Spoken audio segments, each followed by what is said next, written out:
This podcast is brought to you by the Dunfield Retirement Residence, a casually elegant retirement community located at Yonge and Eglinton in the heart of Midtown Toronto. Customized living options complement your independent, active lifestyle. Learn more at thedunfield.com.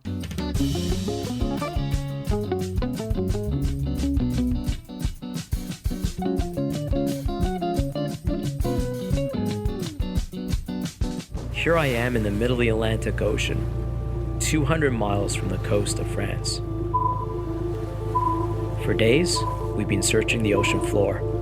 So far, no luck. You see that? Yeah. Sure. And on that one, Better angle. this could be a shipwreck. Yes, let me. If this is the ship we've been looking for... No, that's not the newest Indiana Jones movie, although they did drop a trailer for it last week. It's filmmaker Len Pearl of Toronto, and a clip from his new documentary series about the history of Canada's Jews. It's called Search Out the Land. But instead of the usual dry educational treatment they give to history, Pearl is channeling his inner Indiana Jones and bringing to life the characters and achievements of the Jews who helped found Canada, while fighting for acceptance and inclusion. It's a story that's been overlooked in televised form for centuries. Pearl scoured the St. Lawrence River to find the clues to how Jews helped the British conquer New France. And as you hear, he battled a hurricane off the coast of France and then scuba dived to find a shipwreck linked to the mysterious first Jewish woman to set foot in Canada 250 years ago, although she came disguised as a man. And if the title sounds familiar, it's because those are words from the Bible when Moses commanded his group of spies to scout out the Israelites' new promised land. Well, this film does have fur traders and politicians and spies of our own. I mean, some of the documents that we discovered a document that was written by a Jewish Canadian in the late 1700s. In his diary, a coded message in Hebrew and English and Yiddish, like a Hebrew message, a code, because there's a war going on at that time. And he wanted to get that information out to the British, and people have tried to decipher it. We reached out to a number of spies, and we think we have an answer what that document was about. You have to wait to see in the film. There's also a story of the first spy in Canada was Jewish. He helped save Canada. Period. We would not be Canadians. Period, if it wasn't for this individual. I'm Ellen Besner, and this is what Jewish Canada sounds like for Tuesday, December the 6th, 2022. Welcome to the CJN Daily, a podcast of the Canadian Jewish News, sponsored by Metropia.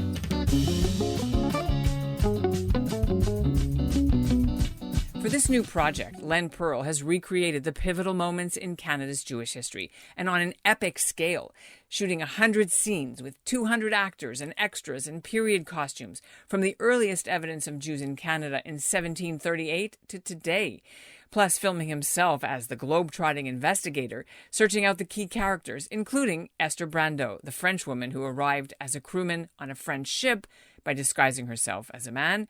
She spent a year in custody in Quebec after the Catholic rulers discovered her gender and her Jewishness and then sent her back. Pearl went in search of what happened to her and found her grave in France. I sat down with him in his Toronto home studio, and you've got a picture. He's wearing a black baseball hat with the year 1738 on it. Well, it's really exciting. We're talking as you've just come back from filming in on the scene locations in Canada and in Europe. So you turned from David Suzuki into Indiana Jones to find out how our Jewish community story should be told, pretty much, right? Pretty much, basically. No offense to David Suzuki, who's a wonderful broadcaster. Or to Indiana Jones. Or to Indiana Jones. But yeah, I mean, this is more of an Indiana Jones type of story where you are out there looking to trace the history of Canada's Jews. And we're sitting here, and I should tell the audience that we're talking, and he's wearing a baseball hat. You're wearing a baseball hat with a number on it. Yes. 1738. So I assume that has a story. Is that the year the first Jew showed up in Canada, or what's the year? Well, that's the first year that the first documented Jew entered Canada, entered New France, and her name was Esther Brandeau. Esther Brandeau was from Bordeaux, France, and her family sent her off to Amsterdam at a very young age. I think she was under 19, to get married off in Amsterdam. She was not going to have any part of this. She got dressed up like a boy and she boarded a boat, the Saint Michel. A ship, a vessel in France. And that ship was heading to New France, to Canada. So she's dressed up like a boy. This is like Yentl. Her name that she gave on the boat was Jacques Lafarge. She got off the boat, and they looked at her and they said, whoa, she's not a boy, she's a girl. And at that time, girls could not go on a boat by themselves. They had to have special permission. So that in and of itself broke the law. But that's not what got her in trouble. What got her in trouble was that she was Jewish. And Jews were not allowed in New France at that time, as were other groups such as Protestants, etc. So she wasn't allowed in. They took her confession, where she told this incredible story about how her whole life, basically. They arrested her. And it took the King of France basically to say, send this Jewess back to France. And then she lived out the rest of her life in France, right? Well, it wasn't a good life. The family could not marry her off. She was maybe tarnished, you could say, because the king kicked her out. She disguised herself as a boy. This is a free-thinking, strong woman who said, I'm not going to get married. I'm not going to do what you tell me to do. I want to have my own life, my own adventure, and this is the way I'm going to do it. Even when you read the documents of her arrest, her confession, it's a strong, I think she was 19. It's a strong woman who's saying, no, this is what happened, and I'm not going back. All she had to do was convert when she was in New France. All she had to say was, I will be Christian. That's it. Sign a document, sign an X, end of story. They would have let her stay. But no, she wasn't going to have any part of it. She said, I'm not converting. And she disappeared into obscurity. And so what we did, we were set on a journey to France, looking for the boat that started Esther Brandeau's journey and the boat that brought her to Canada off the coast of France. So we were recently down there. We were on a vessel. The area that we, after talking to a number of shipwreck experts, our sonars in that area where we thought that boat could be started to go off like crazy. And so at that point, we planted the boat. We put our scuba diving outfits on. I got into my scuba diving gear, and we went down to see a possible ship, the ship that she started her whole journey to Canada. So when you talk about the first Jews in Canada, we have to remember that the first Jews in Canada were not the first inhabitants of this part of the world. How do you portray the original settlers, the First Nations who interacted with the Jewish community as they came here in the 1800s? So the Indigenous First Nations communities of Canada are a very important part in telling the story. You have these Jewish fur traders that came into Canada.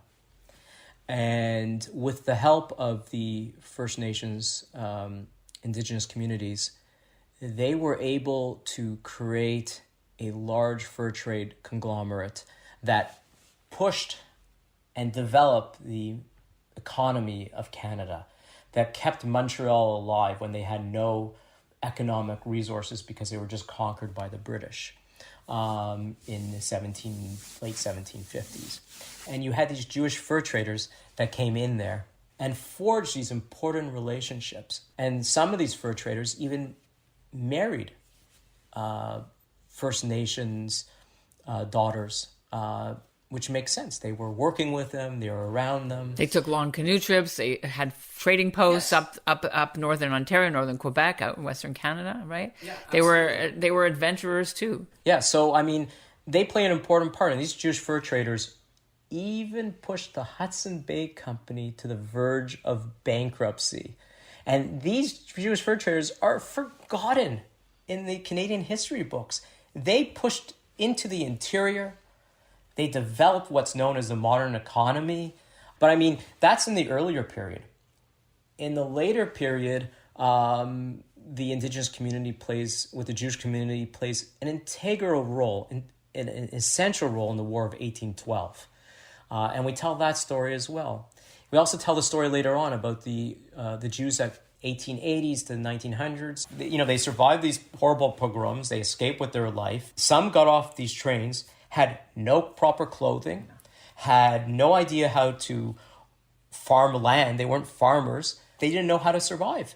And it was the indigenous communities out there that took them in, that gave them food and clothing and taught them how to work the land. Without their help, these individuals would have perished. So when you hear these stories, it's part of what my film is about. It's not only that we helped to build this country of Canada, that we didn't do this alone, obviously. There were others. The non-Jewish community has been helpful in protecting the Jewish community rights. Right, Canada was the first colony outside of England, even before England, to emancipate the Jews and give them voting rights, way before anyone else in the British Commonwealth. Yeah, you know your history. I do. Yeah, that's an amazing story in and of itself, that Louis Papineau, the rebellion leader that pushed that forward, he had a great relationship with the Jewish community at that time period. In fact, there's some evidence that the Hart family saved his life after the rebellion and helped to get him into the United States. I think he felt personally guilty for what happened to Ezekiel Hart, who a lot of listeners might not know. That was one of the worst political anti-Semitic incidents in Canada, where he was basically thrown out of Parliament, taking his seat because he was Jewish. Even though he was elected twice, as far as I remember in my history. That's correct. And then when he finally said, okay, I'll swear it on the Bible, I won't swear it with a head covering, and I'll swear the Christian oath, they said, no, you can't, because you're Jewish. So they weren't going to have any part of him.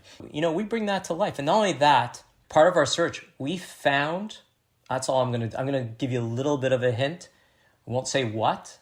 We found underwater in Canada the oldest Jewish Canadian artifact. How do you process sort of finding the stuff that has been undisturbed for, 400 years? It's a pride story. It's a story of Canada, and it's being ignored intentionally or unintentionally. I don't know. But it's important to tell this story for the future generations and to let the world know we've been here, we've helped to build this country. End of story. Well, it's not the end of story, because one of the criticisms or issues of teaching about anti-Semitism and teaching about racism is that a lot of the focus has been on Holocaust education as a way to combat anti-Semitism. Where does your film fit in the struggle for, acceptance of Jews and wiping out hate? The film celebrates the Jewish community's contribution to building Canada. It also covers various dark periods in Canadian history. It talks about not being welcomed when the